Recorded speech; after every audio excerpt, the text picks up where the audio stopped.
আজি ৰাতিপুৱাই এটা ব্লগ বনাইছোঁ। ৰাতিপুৱা এতিয়া 6:50 হৈছে আৰু মই গৈ আছোঁ বিহাৰ।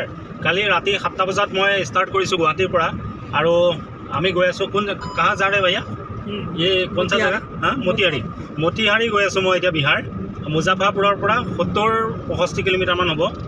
আৰু জানেই সদায় গাড়ীৰ লগতে জড়িত, যেতিয়া সদায় এখন বেলেগ বেলেগ গাড়ী চলাওঁ আৰু মোৰ এখেতক মই থ'ব লগা হ'ল। মই ড্ৰপ কৰিবৰ কাৰণে তেওঁলোকক গৈ আছোঁ মতিহাৰীত ড্ৰপ কৰি পেলাই মই তাৰ পৰা বাছ আৰু মই ট্ৰেইনত গুচি আহিম। এতিয়া কথা হ'ল, আজি এই ব্লগটো গাড়ী চলাই কিয় বনাইছোঁ? আচলতে গাড়ী চলাই বনোৱাৰ এটা কাৰণ আছে। আপোনালোককো দেখাব বিচাৰিছোঁ, আপোনালোককো জনাব বিচাৰিছোঁ এইটো বস্তু।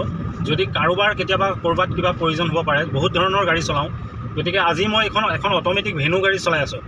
এখন ভেনু গাড়ী লৈ পেলাই মই বিহাৰ গৈ আছোঁ। কিন্তু এই গাড়ীখনত মই অকণমান দেখাই আছোঁ, এই গাড়ীখন অট'মেটিক হয়, কিন্তু মই আপোনালোকলৈ চাই পেলাই কথা ক'ব নোৱাৰিম, কাৰণ মই ড্ৰাইভিং কৰি আছোঁ। মই আগলৈ চাই কৈ আছোঁ কথাটো, দেখিছে? আৰু কথাটো হ'ল, অট'মেটিক গাড়ীৰ অট'মেটিক গিয়াৰডাল এইডাল, অৰিজিনডাল এইডাল, কিন্তু এই গাড়ীখনত এডাল এক্সট্ৰা লগোৱা আছে, যিডাল এইটো এক্সেলেটৰ। মানে তললৈ যদি টানো এইটো এক্সেলেটৰ, আৰু এইডাল যদি মই আগলৈ দি দিওঁ তেতিয়াহ'লে ব্ৰেক হ'ব, মানে ব্ৰেক লাগি যাব। অৰ্থাৎ মই দুইটা ভৰি যদি এনেকৈ কৰি পেলাই যদি গাড়ীখন মই চলাই থাকিব পাৰোঁ, দুইটা ভৰি মই এনেকৈ কৰি মই গাড়ীখন চলাই থাকিব পাৰোঁ। যদি কিবা কণ্ডিশ্যনত এক্সেলেটৰ দিব পৰা অৱস্থাও যদি নাথাকে বা তেনেকুৱা যদি সামৰ্থ্য নাথাকে, তেতিয়াও এনেকুৱা ধৰণৰ এটা চিষ্টেম কৰি পেলাই চলাব পাৰে। ভাইয়া আপনি स्पेशल ये इसके लिए परमिशन बनाया ना? परमिशन लिया, आरटीओ से परमिशन लिया।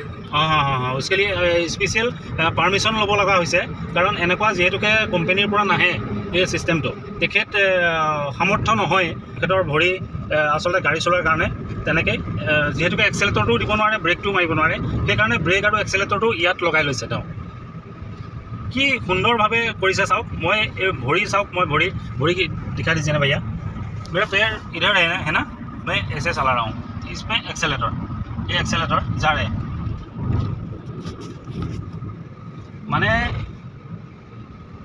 কিমান টেকন'লজি, কেনেকুৱা ধৰণৰ টেকন'লজি আহি গৈছে।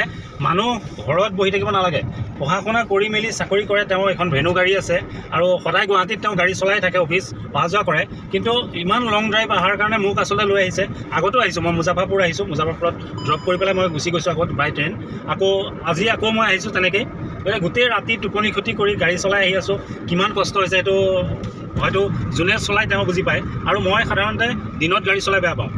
মই আগতেও কৈছোঁ আপোনালোকক যে মই ৰাতি গাড়ী চলাওঁ। ৰাতি আচলতে গাড়ী চলালে মই নিজকে কিবা এটা কমফৰ্ট ফিল কৰোঁ।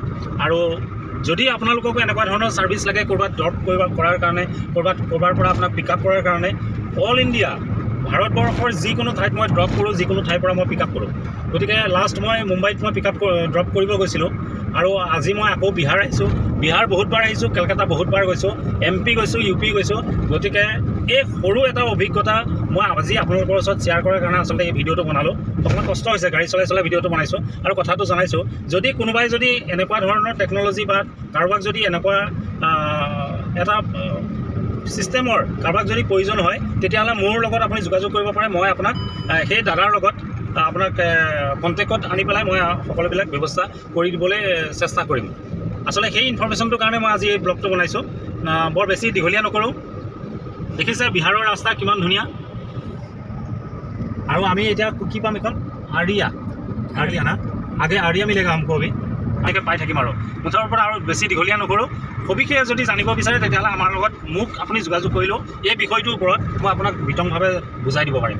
গতিকে অন্য এটা ব্লগত পুনৰ লগ হ'ম। জয় অসম।